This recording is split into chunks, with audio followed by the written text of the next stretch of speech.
हाय दोस्तों, मैं दीपक सर आप सभी के बीच क्लास 10 के लिए ऑब्जेक्टिव क्वेश्चन लेकर आ गया हूँ क्वेश्चन बैंक का। ठीक है, ये 2021 में जो क्वेश्चन आए हैं प्रथम पाली में उसका सोल्यूशन लेकर आ गया हूँ। ये वीडियो का पार्ट नंबर 74 है। ठीक है, तो चलते हैं। इसमें क्वेश्चन नंबर हम लोग 11 से सोल्यूशन करेंगे। ठीक है, इसके पिछले वीडियो में मैं 1 से लेकर 10 तक बता चुका हूँ। चलिए ठीक है, तो देखिए यहाँ पे संख्याएँ जो दिया गया है ये देखिए दिया गया है। तो यहाँ पे देखिए दे रहा है कि 2.13 फिर 111 इस तरह से बढ़ते जा रहा है। यहाँ पे देख रहे हैं एक लिखा है, 2 गो 3 गो 4 गो ऐसे बढ़ते जाएगा, अनंत तक ले जाएगा। तो इसका कोई अंत ही नहीं है, यानी ये क्या हो जाएगा दोस्तों, अपरिमेय संख्या को दर्शाएगा। क्या? अपरिमेय संख्या को दर्शाएगा। चलिए अगला सवाल देखते हैं।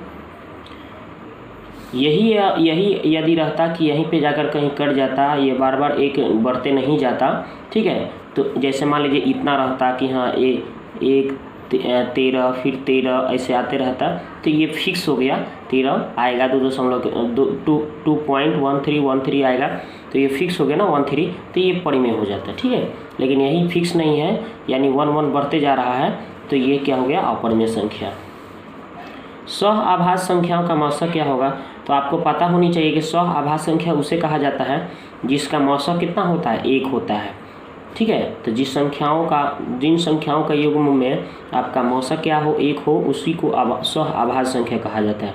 जैसे 3 हो गया, 5 हो गया, इसका अगर आप मौसक निकालेंगे तो 3 को तोड़िएगा तो 1 और 3 से ही टूटेगा, 5 को तोड़िएगा तो 1 और 5 से ही टूटेगा, तो इसका मौसक क्या आ रहा है, दोनों में उभयनिष्ठ क्या आ रहा है, 1 आ रहा है, तो इसका मौसक क्या हो जाएगा, 1 हो जाएगा। ठीक है, चलते हैं नेक्स्ट।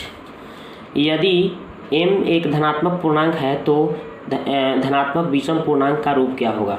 तो देखिए इसमें धनात्मक विषम पूर्णांक की बात की गई। यहाँ पे m का मान अगर 1 लेते हैं तो 4 दूनी 6 हो जाएगा, तो ये तो विषम नहीं आ रहा है। यहाँ पे 1 रखेंगे तो यहाँ पे देखिए 4 एकम 4 और 4 8, ये भी सम संख्या को दर्शा रहा है। 4 एकम 4 1 5, हाँ, तो ये हो जाएगा आपका विषम संख्या। ठीक है, क्योंकि आप 1 डाल के देखिए तो 4 एकम 4 1 5 हो जाएगा, चाहे 2 डाल के देखिए m का मान तो 4 दूना 8 1 9, ये विषम संख्या को दर्शाएगा, तो यही इसका आंसर हो जाएगा। ठीक है, तो m धनात्मक पूर्णांक और धनात्मक विषम पूर्णांक के लिए रूप कौन सा हो जाएगा, 4m+1 होगा। चलिए नेक्स्ट क्वेश्चन का सोल्यूशन देखते हैं। हाँ, तो ये देखिए क्वेश्चन रैखिक बहुपद के शून्यक की संख्या पूछा जाए। तो रैखिक बहुपद के शून्यकों की संख्या कितना होता है, तो 1 होता है। ठीक है, रैखिक में 1 होता है, और द्विघात कहता तो 2 हो जाता, त्रिघात कहता तो शून्यकों की संख्या 3 हो जाता है। याद रखिएगा, रैखिक बहुपद का शून्यक 1 होता है, द्विघात का 2 होता है और त्रिघात का 3 होता है। तो रैखिक बोला है तो इसलिए 1 हो गया। यहाँ पे देखिए इसका शून्यक पूछा जा रहा है, तो शून्यक निकालना है आपको। तो अगर इसमें x का मान अगर आप भरते हैं, इसमें से जो दिया गया है अगर शून्य हो जाए तो वो उसका शून्यक कहलाएगा। मान लो कि यहाँ पे अगर आप 1 रखेंगे तो 2 एकम 2 हो जाएगा, यहाँ पे 3 एकम 3 और 5, तो 3 और 5 कितना हो जाएगा, -8, 2 में से 8 करेंगे माइनस में आएगा, यानी 0 नहीं होगा। यही आप यहाँ पे -1 डाल के रखेंगे। देखिए यहाँ पे अगर आप -1 भरेंगे, देखिए यहाँ पे 2 हो गया, x के स्थान पे आप क्या रख रहे हैं, -2, स्क्वायर है तो स्क्वायर, -1 रख रहे हैं। ठीक है, फिर -3 और यहाँ पे x के स्थान पे क्या रखना है भाई, -1 रखना है। तो इसका सोल्यूशन करके देखिए कितना आ रहा है, 0 आ गया, तो यही इसका शून्यक हो जाएगा। तो -1 का स्क्वायर 1 हो जाएगा, 1 में 2 से गुना तो 2, माइनस क्या हो जाएगा, प्लस 3 एकम 3, माइनस कितना हो गया 5। तो यहाँ पे देखिए सोल्यूशन करिएगा तब 5 - 5 कितना घट के आएगा, 0 आएगा। तो शून्य का आ जा रहा है ना, शून्य आ जा रहा है ना, कितना रखने पर, -1 पर, तो यही इसका शून्यक हो गया। ठीक है, शॉर्टकट में आप ऐसे चेक कर सकते हैं। चलिए नेक्स्ट देखते हैं।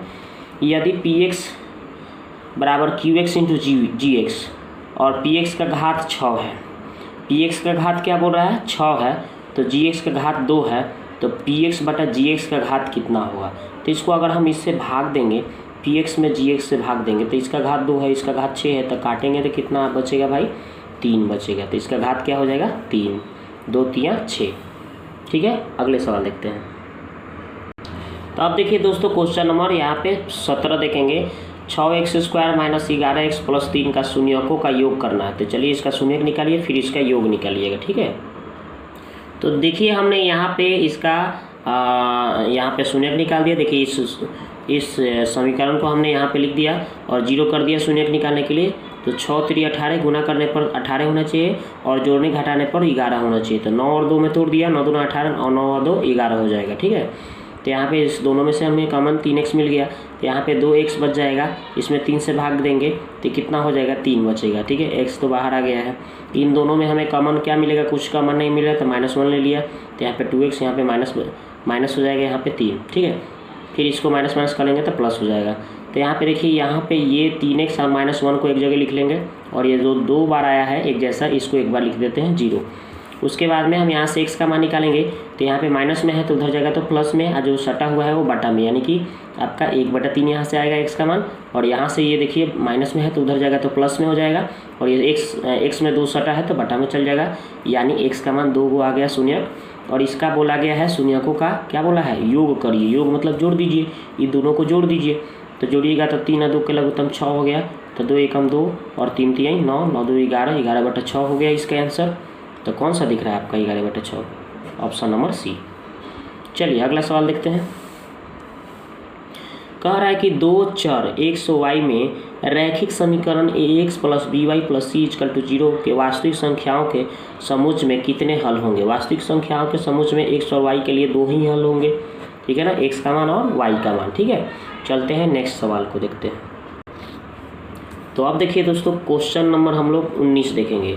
रैखिक समीकरण के युग में इतना और इतना दिए गए हैं, तो कितने हल हैं इसको हमें दर्शाना है। ठीक है, तो ये देखिए क्वेश्चन नंबर 19 का सॉल्यूशन। यहाँ पे देखिए, ये पहली समीकरण, दूसरी समीकरण, तो यहाँ पे आपको हल चेक करना है, अद्वितीय होगा कि 3 हल होगा कि अनगिनत की कोई नहीं। तो देखिए यहाँ पे a1/a2, b1/b2, c1/c2 हम यहाँ पे शर्त लिख दिए।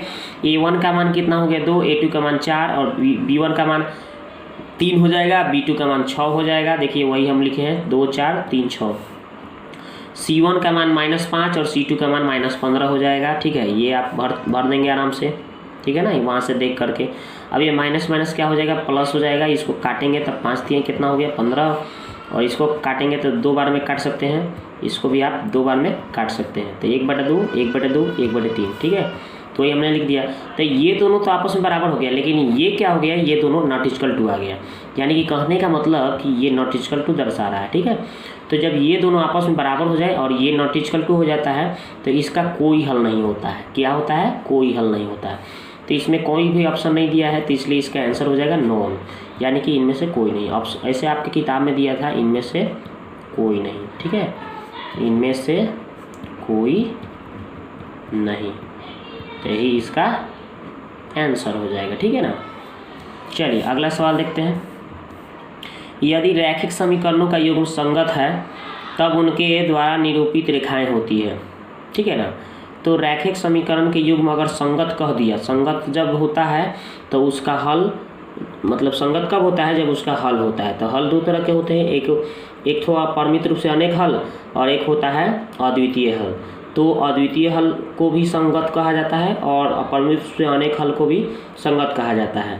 तो यहाँ पे उसका प्रतिच्छेदी रेखा को हम लोग अद्वितीय हल बोलते हैं, संपाती रेखा को और अपरिमित रूप से अनेक हल बोलते हैं। यानी इसका आंसर हो जाएगा डी।